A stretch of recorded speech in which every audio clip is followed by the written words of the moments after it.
راہیل صاحب سر شاید آپ مجھے سمجھا نہیں پا رہے یا میں سمجھ نہیں پا رہا ہوں. میں یہ کہنا چاہ رہا ہوں کہ تقیے کی ضرورت پڑتی کیوں ہے. اب ہم بھی تو بولتے ہیں نا، اب اہل سنت ہے وہ بھی تقیہ کے اس حوالے سے قائل ہم بن سکتے ہیں کہ ہماری جان کو خطرہ ہے. اگر جان کو خطرہ نہیں ہے تو پھر کیوں تقیہ کیا جاتا ہے؟ بالکل، اگر جان کو خطرہ نہیں ہے تو تقیہ کی ضرورت نہیں ہے.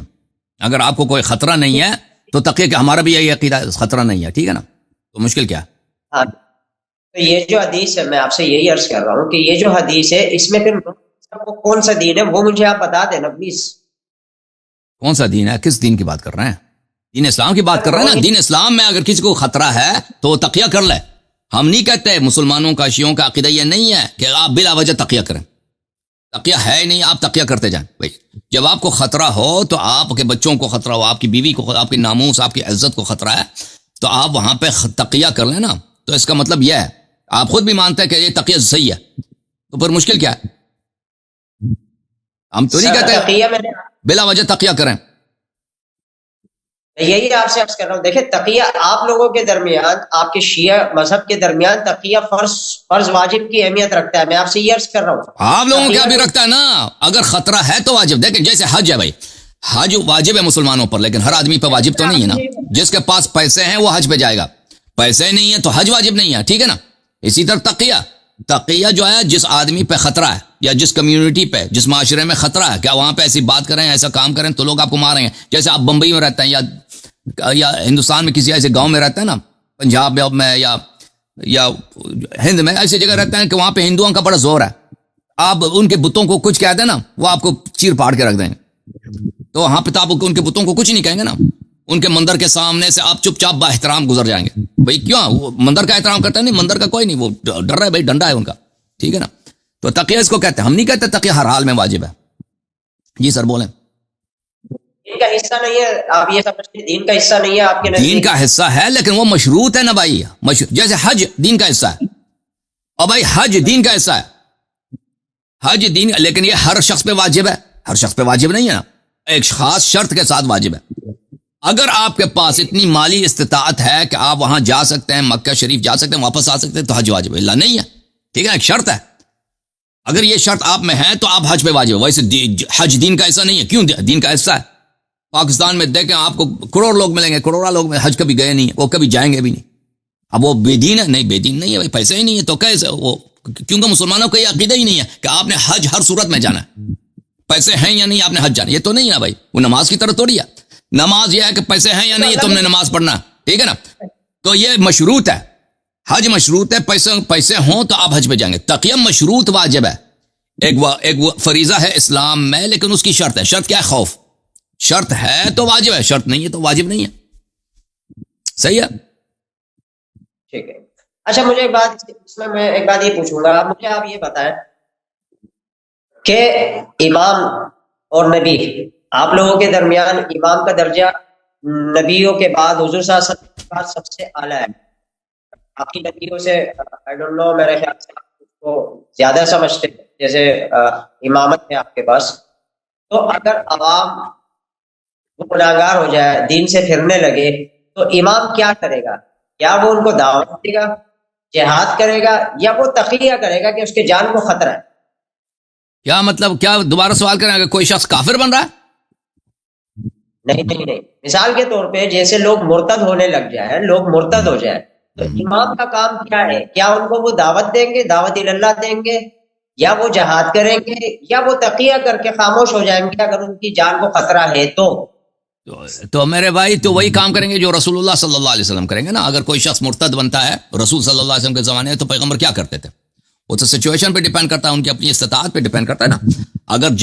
اگر کوئی ایسی حالت ہے کہ وہ جنگ کے ذریعے سے آپ اس کو روک سکتے ہیں اور آپ میں جنگی صلاحیت ہے، ٹھیک ہے نا. اگر آپ کے پاس اتنے سپاہی ہیں، اتنا لشکر ہے کہ آپ کوئی جنگ کر سکتے ہیں، اور مثلا فرض کریں ایک ایسا گاؤں ہے کہ وہاں کے لوگوں کو مجبور کیا جا رہا ہے کہ آپ بت پرست بن جائیں، آپ مشرک بن جائیں، تو بالکل اگر آپ کے پاس پاور ہے. دیکھیں اسلام میں ہر واجب کا، ہر فریضے کا پہلا شرط یہ ہے لا یکلف اللہ نفسا الا وسعها.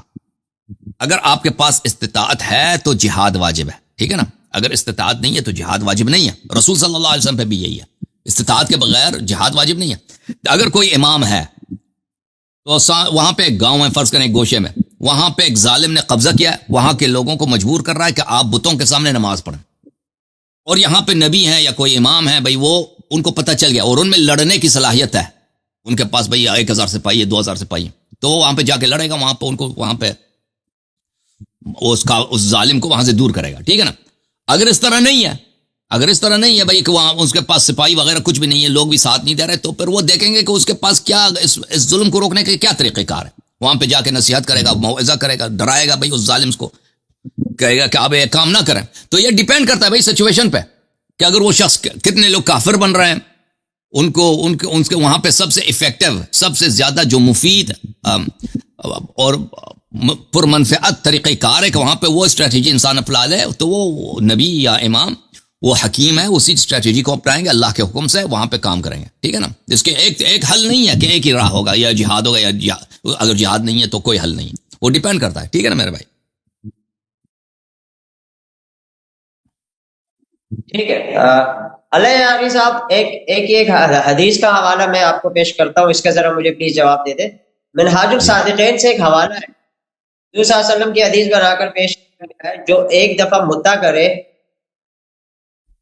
تو وہ حضرت حسن، اس کا درجہ حضرت حسن رضی اللہ تعالیٰ عنہ کے برابر ہے، جو 2 دفعہ مدعا کرے اس کا درجہ حضرت حسین رضی اللہ عنہ کے برابر ہے، جو 3 دفعہ مدعا کرے اس کا درجہ حضرت علی رضی اللہ عنہ کے برابر ہے، جو 4 دفعہ مدعا کرے اس کا درجہ حضور صلی اللہ علیہ وسلم کے برابر ہے، معاذ اللہ۔ یہ کیا روایت ہے، یہ بتائیں گے؟ دیکھیں میرے بھائی، ہمارا جو عقیدہ ہے کہ یہ اہل بیت علیہ السلام کے متعلق، فبلغ اللہ بکم اشرف محل المکرمین واعلی منازل المقربین وارفع درجات المرسلین۔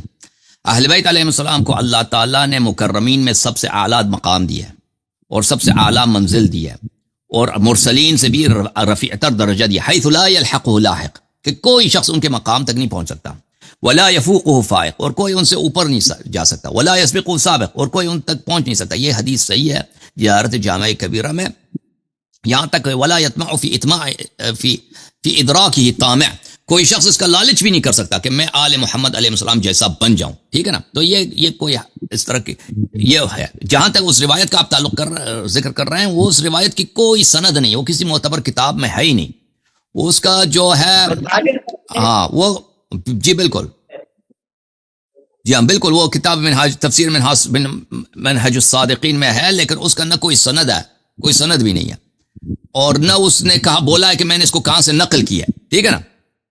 اس نے صرف اتنا بولا ہے، قال النبی صلی اللہ علیہ وسلم من تمتع مرۃ واحدہ بل اتق من النار، اس طرح بولا ہے۔ پھر بولا کہ من تمتع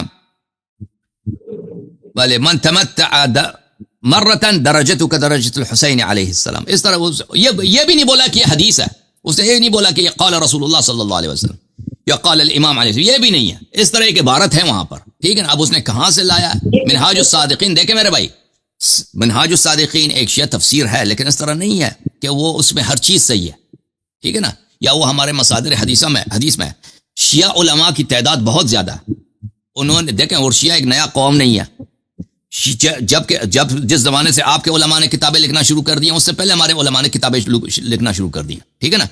اس طرح نہیں ہے کہ جو بھی شخص شیعہ ہے، شیعہ مولوی ہے، اس نے اپنی کتاب میں کچھ لکھا ہے تو وہ حدیث ہے، وہ ہم پہ حجت ہے، ٹھیک ہے نا۔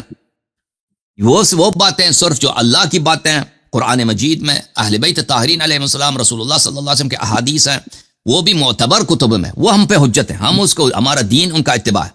لیکن اگر کوئی ایسی چیز ہے جو ہمارے ہی عقیدے کے خلاف ہے، مسلم عقیدے کے خلاف، کہ رسول صلی اللہ علیہ وسلم کے درجے تک کوئی نہیں پہنچ سکتا، اہل بیت علیہ السلام کے درجے تک کوئی نہیں پہنچ سکتا، تو یہ اگر کوئی شخص اس کا ادعا کرے کہ جو مدعا کرے، تو یہ پتہ نہیں اس نے کہاں سے لایا، اس کا اپنا عقیدہ ہے بھی کہ نہیں، ٹھیک ہے نا۔ تو یہ ایک مردود بات ہے، جی ہاں۔